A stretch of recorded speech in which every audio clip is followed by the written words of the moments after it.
Hey everyone, tonight I am with Heather, and we are going to be chatting about Kingdom of Briars and Roses, which is the first full book in the Cursed Fae Court series.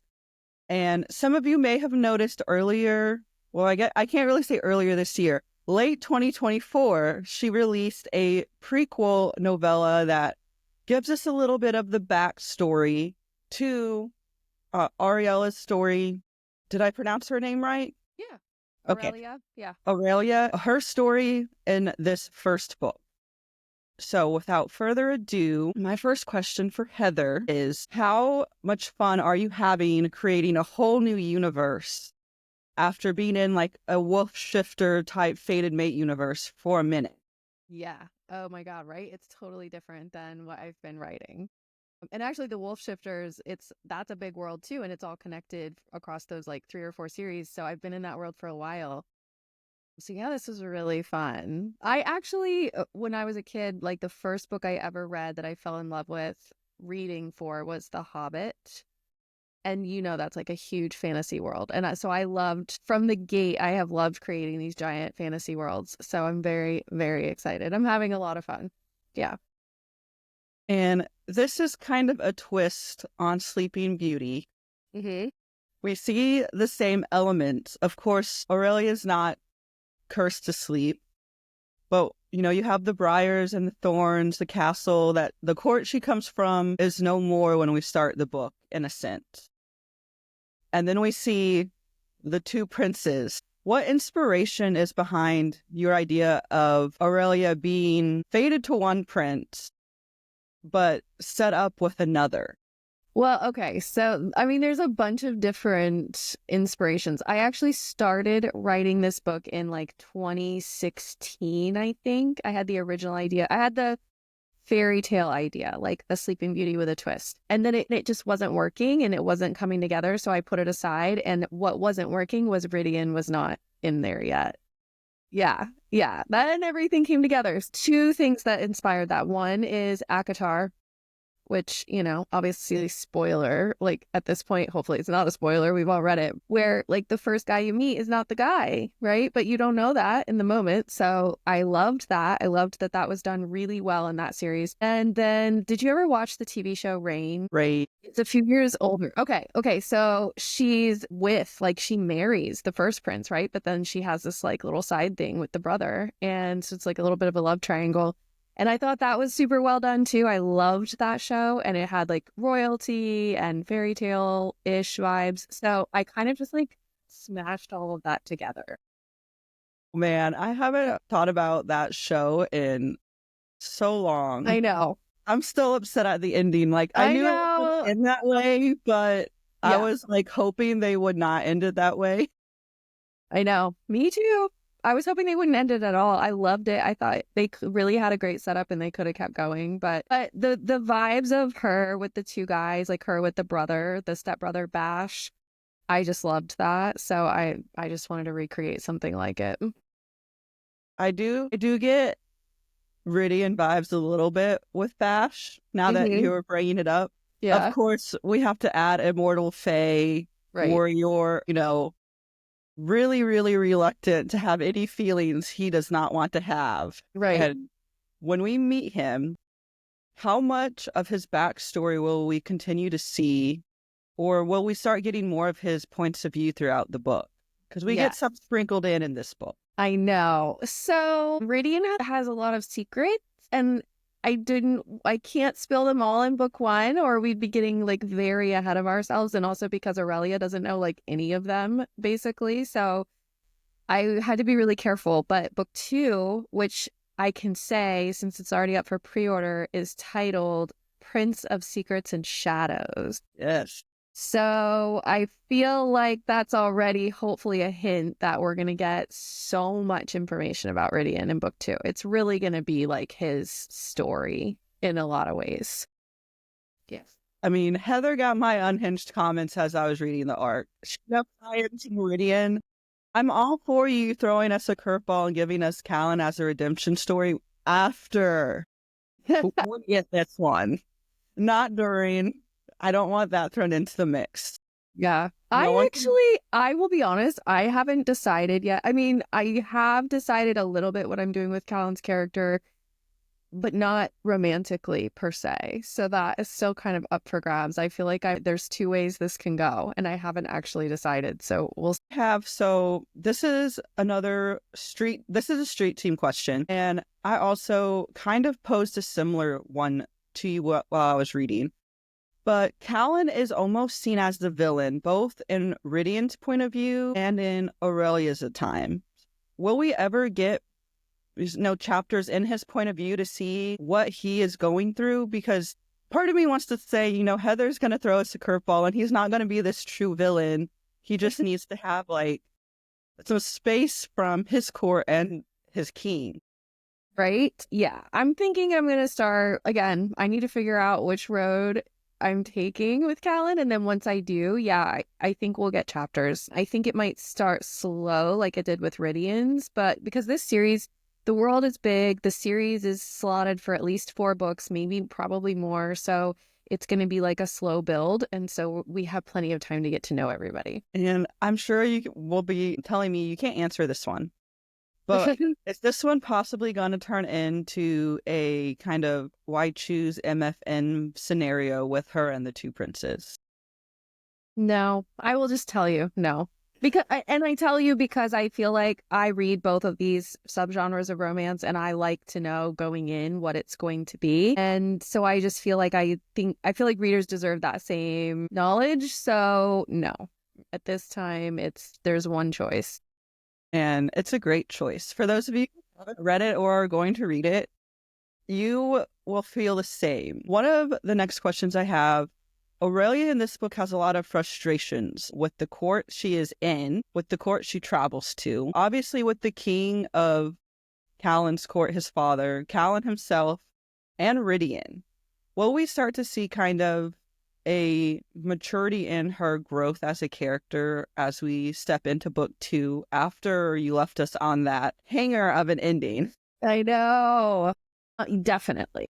Because Aurelia's character arc is also slow. Like her growth arc is also slow because what she thought was her goal, like the whole first half of the book, what she thinks is her goal is like taken, pulled out from under her basically, right? Because she thinks her goal is to like get married and save her kingdom in this way. And so it feels like every, point in the story, like major point in the story, her goal has to change all of a sudden, right? Or her assignment or whatever, And so she keeps having to change with it. So it's like, she thought protecting her people was staying with them. And then all of a sudden protecting her people might not be staying with them anymore. So she has to adjust. She has to learn a lot. She has to trust new people because she doesn't have people to trust anymore at a certain point in the book. And she's like very alone, So yeah, definitely. But she's just trying to adapt because she's just thrown into all these new situations. So I'm sure there's going to be some like screw ups along the way as she figures it out. And of course, her being so attracted to a guy that has so many secrets when, hypocrisy sometimes is real with her because she also has her plethora of, well, you need to be, carte blanche honest with me. Right. But I'm not going to tell you anything. Right. And both of them know that there's secrets between them. And even Callan has that point, I think, maybe halfway, 2/3 of the way in where he's like, I thought I was getting one thing. This is not what I was promised. Right. Yeah. But also like, it's not what was promised on her side either, So like, you're right. Like everyone's just sort of like manipulating everyone. So it's like, we don't know who to trust or what's going on. But you can't trust the king. At least that one is true. We do know that. Aurelia has an interesting past now that we're kind of talking about her. So typically in the Sleeping Beauty tale, she comes from a very honored family, which we see it in a sense because she's announced as the daughter of the summer court.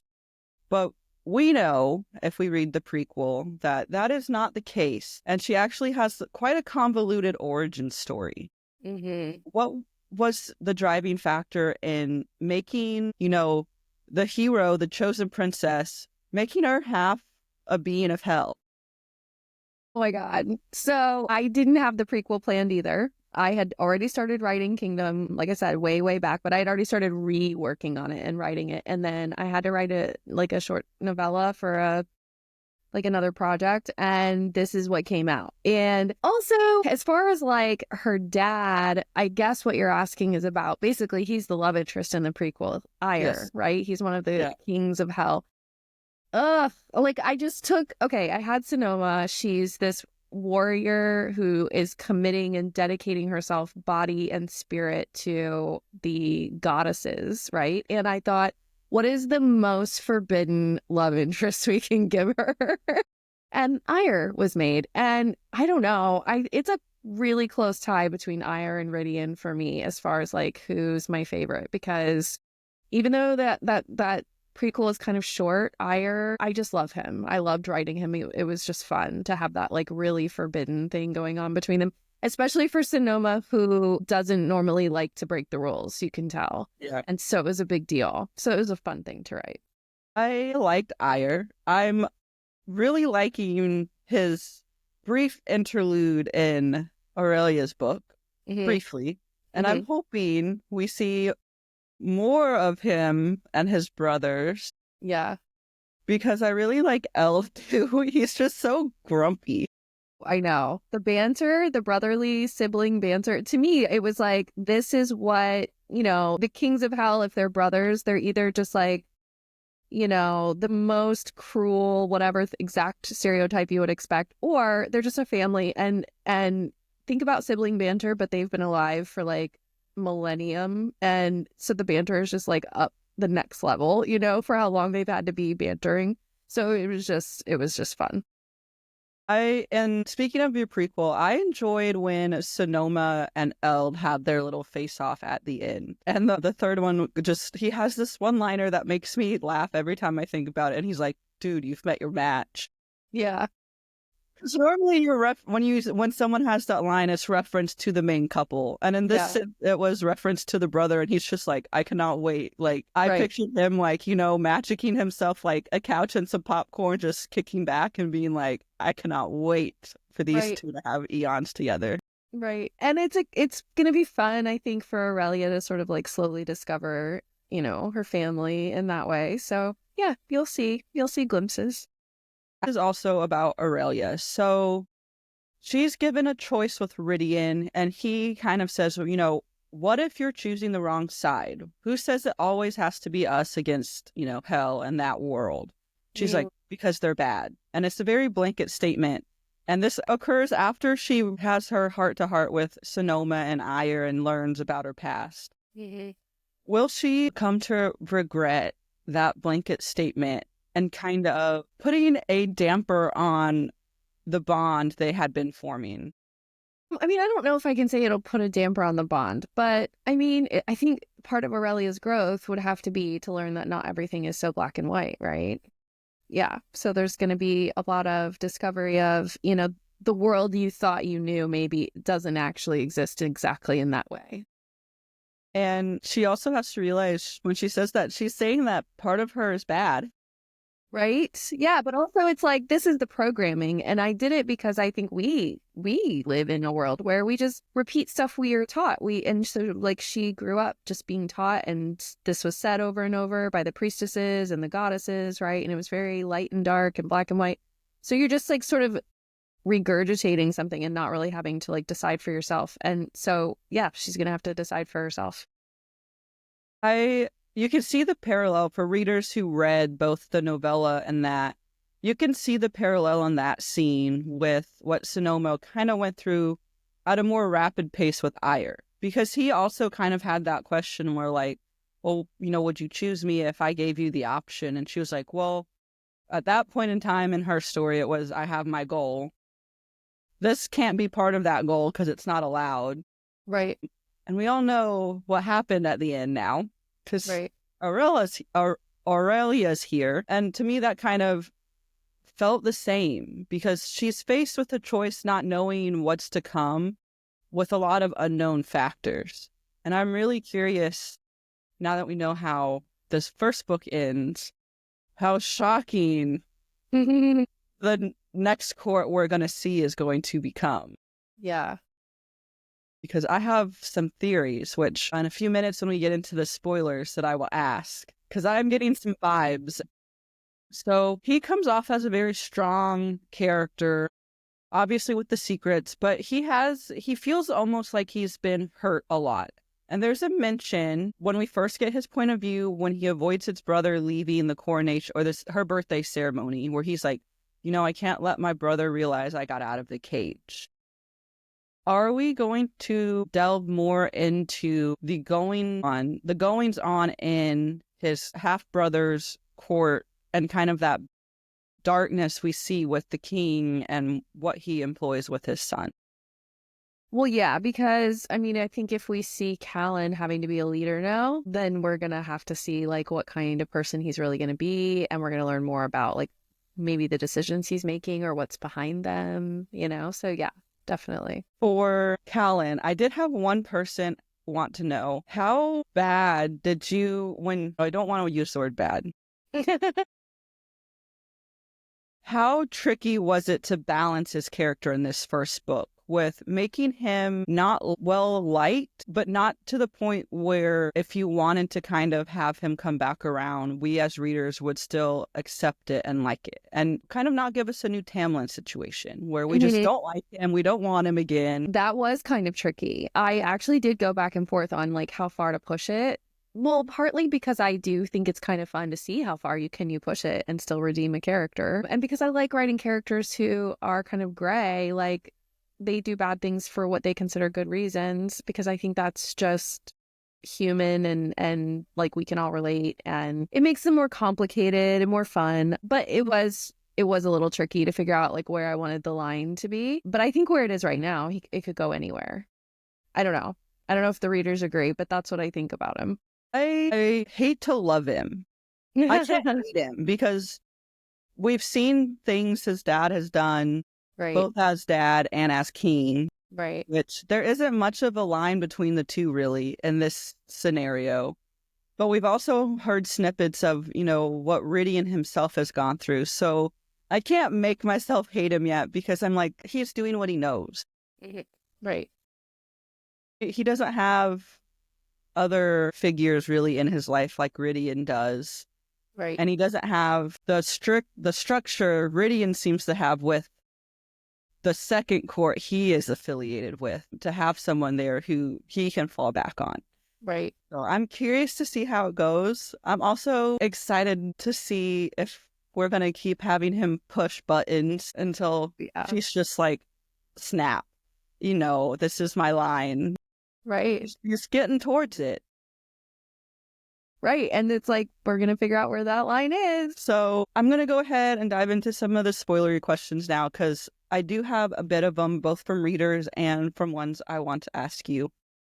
So the mystery court in a Kingdom of Briars and Roses and going on forward in this series is kind of the Midnight Court, the Court of Shadows and Darkness, and, the Court of Heathens is what it makes they sound like when people reference them.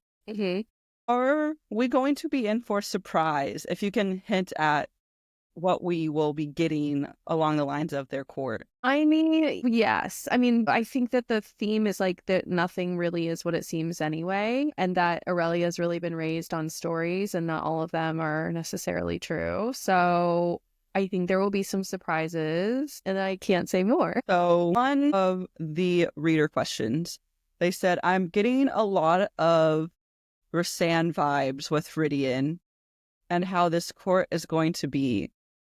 And I kind of agree, but I'm kind of like, I know we get that sense, but I also think the court itself is going to be dark. Because one, he has the Gaius on him about certain things. He can't say certain things at this point to Aurelia. One, because of his dad, but another because of the stepdad and the other king he is under command. For a guy like Rydian, how did you manage to kind of still show us that iron steel, but not make it so unbelievable that he wasn't always pushing that line in his Gaius. Because I can't.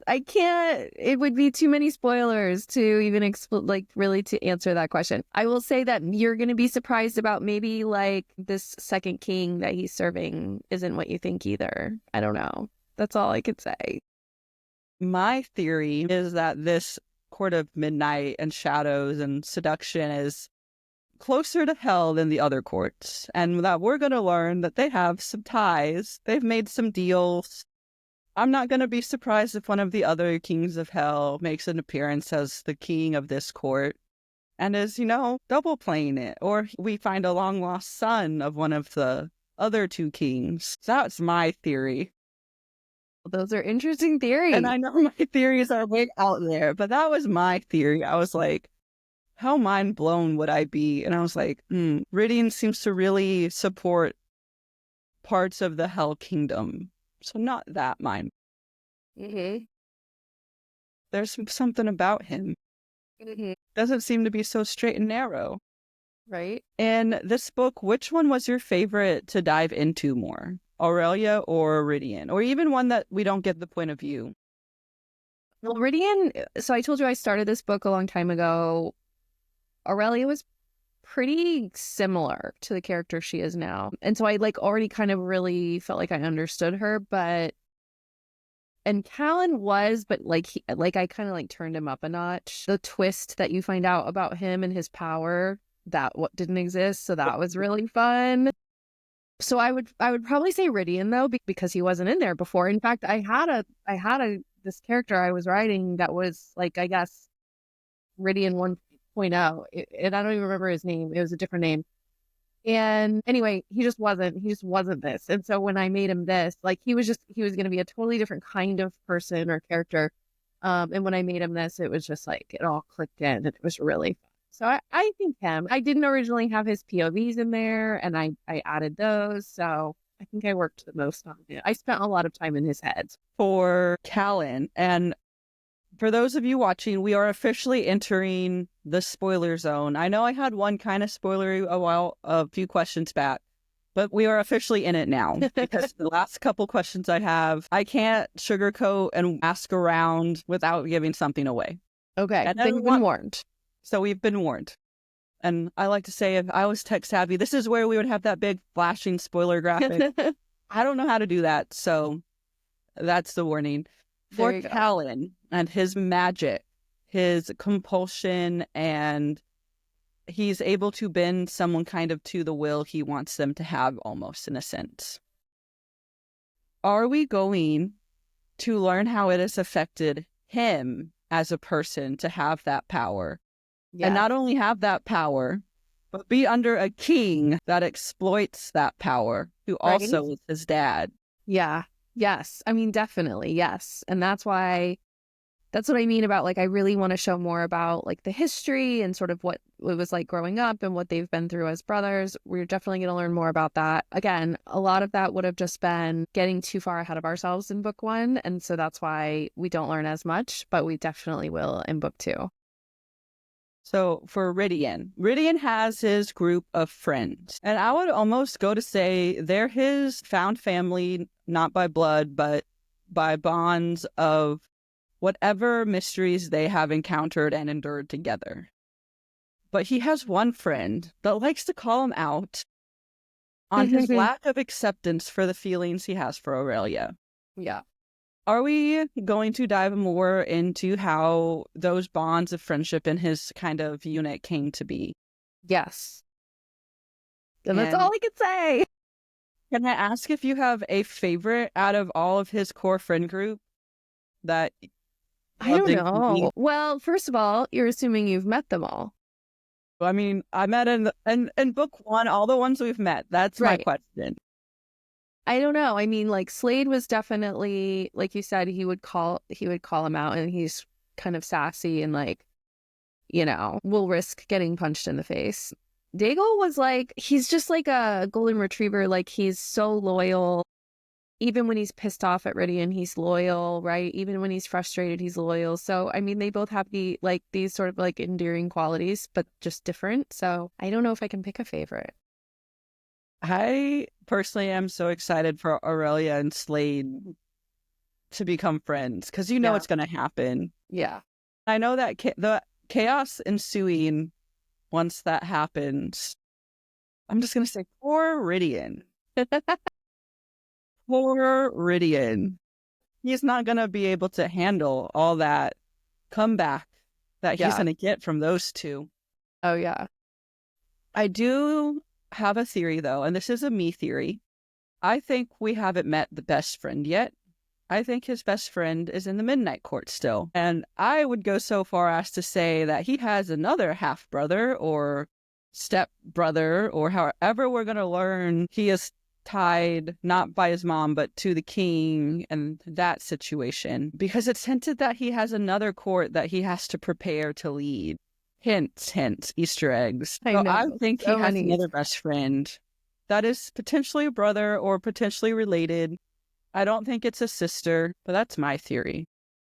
Okay. I like your theory. I should ask it again and watch your face. I hope I'm not giving stuff away. Well, you're not. I don't think I'm just smiling. It's all good. It's all good You ideas. didn't give anything away. One of the reader questions that they wanted to know, they want to know if we are going to for sure learn what all Aurelia has in terms of power. Because we know she has the death magic.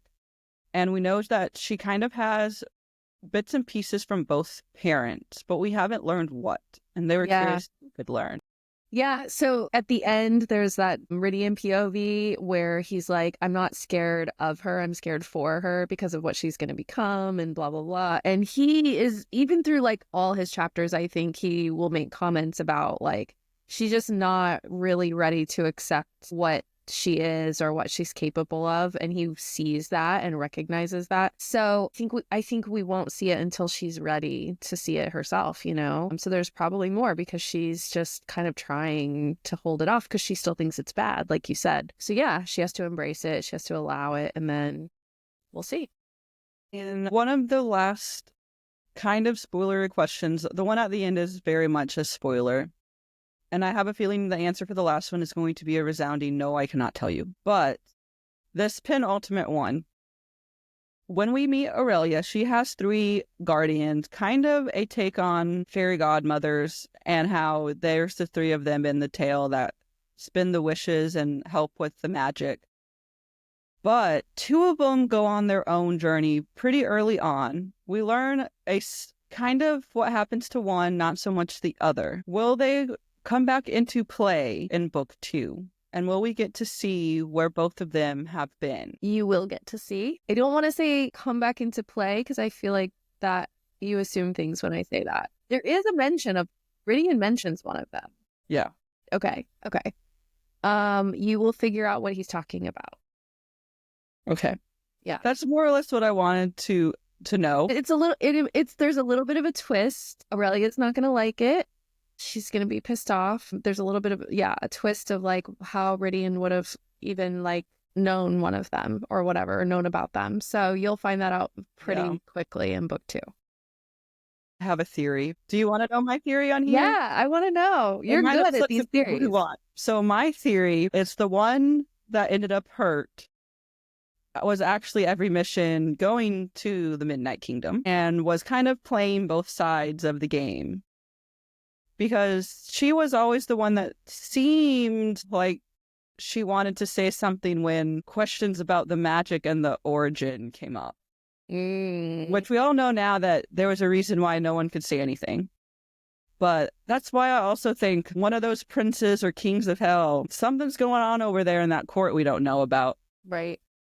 So I wouldn't be surprised if we learn that she's been kind of a double agent, infiltrating everything she can, not only to protect, obviously, Aurelia, but I think we're going to find out that she's been doing some things behind the scenes for a lot longer than anyone has known. I kind of think the same thing about the other one, but I think the other one might end up being bad, or because I feel like someone has to be feeding the evil queen. I've yet to figure out how she's learning everything. Right. So Yeah, we'll definitely see more from her in book 2 as well. We'll learn about that. There's actually a if you want to know more about what's going on in like the Northern Kingdom, kind of alongside Aurelia's, book 1, I wrote this novella that takes place at the same time, and it's free right now on, it's called Verve or Prolific Works. It's kind of like a book funnel kind of site. And there's this big promo, and it's a multi-author promo. So like lots of authors have written stories, but the one I wrote and put in this is a 12 Dancing Princesses retelling, except all of the dancing princesses have swords in their hands and they're forced to fight in a gladiator arena every night. And that's their curse. And the gladiator arena is Heliconia's arena. It's in the Concordia, it's in the Northern Court. And so that's where it's taking place. So it's part of this world. There's not an overlap in characters, so you aren't going to see the characters from this book 1 in that story because it's happening simultaneously. So it gives you a glimpse into like maybe what's going on in the Evil Queen's kingdom right now. So like she said, it's on Prolific Work. So anyone who wants to check that out, that's where you can check it out. The last question I have for this, I have 2 more quick ones after this one, and then we'll close out. But someone wanted to know, and now I have to go back and think about my question. I did the Fairy Queens, and I don't think I'm going to be able to remember it now. Probably as soon as we hang up, you'll remember. Yeah, probably. And it was a good question too. Oh, the prophecy.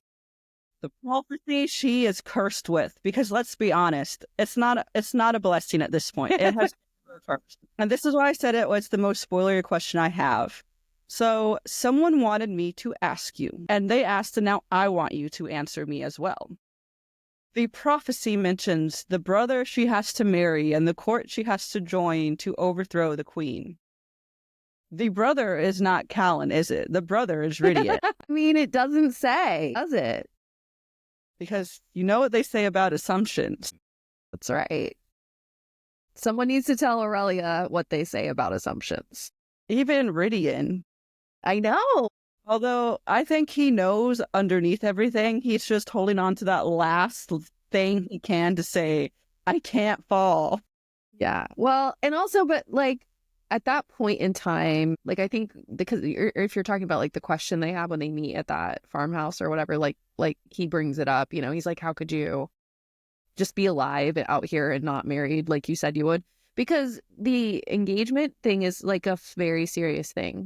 They, even though they weren't fully married yet, like they had made an engagement agreement and like everyone knew about that. And so that's a big deal. Like it's kind of more binding than maybe like our human customs, So it was just kind of like a foregone conclusion that she was going to marry him. So yeah. Anyway. Well, so we'll see. Before we tune out, my next question is an easy one to answer. How can we expect, so you have a release date for book 2, but as far as the other books in the series, will they come pretty on the same pace, or will other books be sprinkled in? I don't know. I want them to be sooner, but my writing time is not what it used to be. And I'm also still writing and publishing in my Mafia Wolfpack series. So for the foreseeable future, it's going to be like back and forth. It's going to be a Wolf Shifter book, a Cursed Fake Quartz book, back and forth. I know everyone who's already read it is like a year for book 2, and I'm going to try really hard to get it done sooner than that. But right now, that's just like what I know I can do. Then my last question, and don't hate me for having this one last, but in this first book, what was the favorite twist you threw at us? Callan's power. That was a good one. I didn't quite see it coming. That's why I think it was my favorite, because I felt like I did a good enough job that I feel like people would be surprised. And as a reader, I love that. And as a reader, I love being so surprised that I'm like, wait a minute, was there even any breadcrumbs? And then I go back and look and I'm like, there was, and it's just so subtle, but just so well done. I thought he was going to be an emotion manipulator. He's kind of similar. Yeah. But that's what I thought, because like you said, going back, I always thought it because she would be so angry and so against it. And then she kept making those choices to go back to him. And I was like, something's not adding up, because he would walk away and I would come back to her and she'd be like, why am I doing this again? Yeah. And I was like, and I knew he was a snake in the grass. Yeah. I knew he was going to be the one that I mean, when you meet him, like she can even tell, right? That he's very like kind of like charming in a kind of like slippery kind of way. Right. Yeah. So like, ooh, don't really fully trust him. He's probably manipulative, right? That's what she's thinking. Like he's a flirt, the normal stuff, right? So just not this and then this. So it was fun. And of course, at the beginning when we first meet her, her first thing was, "But Mom, I don't want to get married. I don't want to do this." Right. And it kind of stays that way throughout the whole book. Yeah, yeah. There's a line kind of close to the beginning when she's talking to her mom about it, and her mom is just like, well, he's like the most ruthless, he's reputed to be the most ruthless, like formidable, skilled general fighter guy or whatever. And Aurelia's like, oh, yes, he sounds like the perfect husband. Like she's just kind of sarcastic, like the things we're basing this on are not the things that we should be basing this on, So, yeah. I actually did not ask that question. No, I'm not going to do it to you. I know you need to go.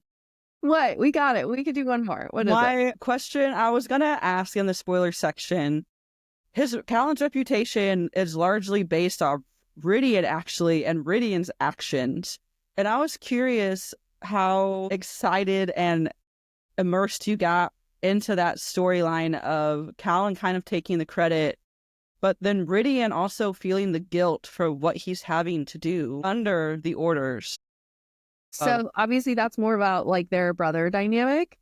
And that's going to be more explained in book 2 also. Like I do mention and like breadcrumb it in this enough for you to figure out, yeah, it's Rydian's reputation that you're seeing or whatever. And then the rest of it, even if I show you like memories of how it got to be like that, it's going to reveal too much, especially about Callan. And I wasn't ready yet. So we'll see.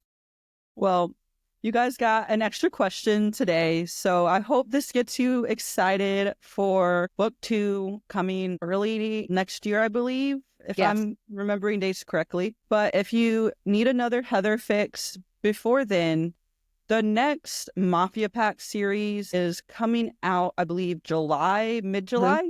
So we don't have too long of a wait before we get another Heather book. And I don't yet know if you will be in the Myrtle Vices and Virtues season, whatever season they're 4. on. Yeah, so that's the other reason why this book 2 is going to be a longer wait, because I am going to write that one next as well. So that will be, if you read Hunt Me, Tori's little sister, Kendall, yeah, that's going to be her story. So, those are both books you guys should check out if you loved this one and want to read more by her. And if you dive into the Immortal Vices and Virtues, I know it's intimidating. They're all standalone. They're all interconnected, but you don't have to read others to have the book itself make sense. So if you want to start with Hunt Me, you can. And then you can go back and read, what is it, like 24, 25 of all the other ones. Yeah, so many, but they're so good. All of them. And another one behind her, Protect Me, is also in that series. It's in season 2. Mm-hmm. So It's the season before. And that one is a why choose, if that's what you're looking for. And Lion Shifters. It's a great book. And the cover's gorgeous. I have that edition too that we're staring at. I like it. But thank you, Heather, for joining me. Thank you. Blast chatting about this book and kind of how you created the twist on a classic Sleeping Beauty and a tale of two princes. Who's going to win? Mm. I cannot wait for readers to watch this and see what they think. Feel free after you watch, if you have theories, you can always either message me or post in the comments. This will be posted live, so like I said, if you don't want spoilers, like at this point, I'm sorry. I already did it. We did warn you. We did warn you. But thank you everyone for watching and tuning in, and we'll let Heather get back to have a wonderful weekend and a fantastic upcoming release. So thank you again for joining me and everyone who tuned in.